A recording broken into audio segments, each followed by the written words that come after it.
देखते हैं प्रीलिम्स के question. Consider the following statement. Statement 1 है, despite the Kolhapuri chappal having a GI, है ना, geographical indication, GI type, Indian artisans जो बनाते हैं इसको find it difficult to prevent unauthorised imitation of their design by large international firms. बिल्कुल सही statement है। कोल्हापुरी का एक बोला जाता है, वो महाराष्ट्र और वेस्ट में बहुत फेमस है, राइट। लेकिन क्या है कि उसके चीप सब्सिट्यूट, ओके, उनका लेदर एक पर्टिकुलर स्किल है ना, तो गांव के गांव इन्वॉल्व होते हैं, राइट।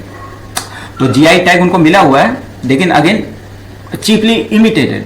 और वैसे अभी मतलब who are we to be blamed, है ना, मतलब या फिर हम किसी को क्यों ब्लेम करें, क्योंकि माइक्रोसॉफ्ट और जितने भी उसके, है ना, चीपर और क्रैक्ड वर्जन हम खुद भी इस्तेमाल करते हैं। तो ये कॉपीराइट और ओके, चाइना अगर मानना शुरू कर दे तो फिर तो, है ना, would be under developed nation, right. वो तो तुरंत इमिटेट कर देता है। वो बोलते हैं ना कि F-16 जो अपने इंडिया में फंस गई थी केरला में, अगर गलती से ये चाइना में अगर रुक गई होती तो चाइना तो उसका भी चीप सब्सिट्यूट बना चुका होता है, राइट। ये तो इंडियन गवर्नमेंट है जो वापस ले जाने दिया, राइट।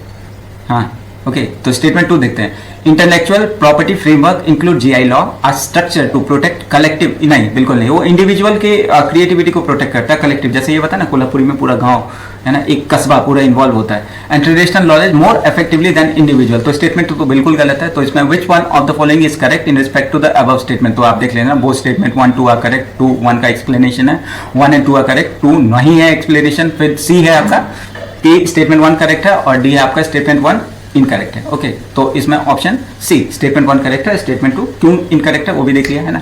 पहला बात तो existence of GI tag while protecting the name Kolhapuri does not automatically prevent the कॉपिंग of design itself, है ना, उसका स्पेसिफिक डिजाइन होता है ना, राइट। तो पहला वाला स्टेटमेंट है ना, this pose a significant challenge for artisan community, पूरे कस्बे, है ना, उसका चीप वही। इसी तरह से तो हमारी जो handloom got replace by powerloom, जो मेटिकुलसली जो हमारी साड़ी थी या चादर था या शॉल था, है ना, was getting cheaply imitated by powerloom, जो आपका लंदन और ये सब जितने भी यूके के हैं, तभी तो हमारे जितने भी लोकल आर्टिसंस होते हैं ना, वो डिस्ट्रॉय हुए, राइट। इंडस वैली सिविलाइजेशन से चलती आ रही थी, एक जनरेशन से दूसरे जनरेशन में, automatically got destroyed. Again science, right, उनके पास वो बेटर इक्विप्ड। स्टेटमेंट 2 इनकरेक्ट है। द मॉडर्न आईपी जो राइट्स है, intellectual property framework like patent, copyright, GI are primarily design to protect individual, उनकी नोवल इन्वेंशन को प्रोटेक्ट करता है। The struggle to accommodate collective, पूरे कस्बे या गांव को, उनकी ट्रेडिशनल नॉलेज को प्रोटेक्ट नहीं करता, ठीक है। तो यही है, ये आपका lack a single identity. Kolhapuri में कोई सिंगल इन्वेंटर तो खड़ा नहीं हो जाएगा कि मैंने इसका बनाया है, तो जीआई टैग सॉल्यूशन नहीं होता इसका, राइट। The system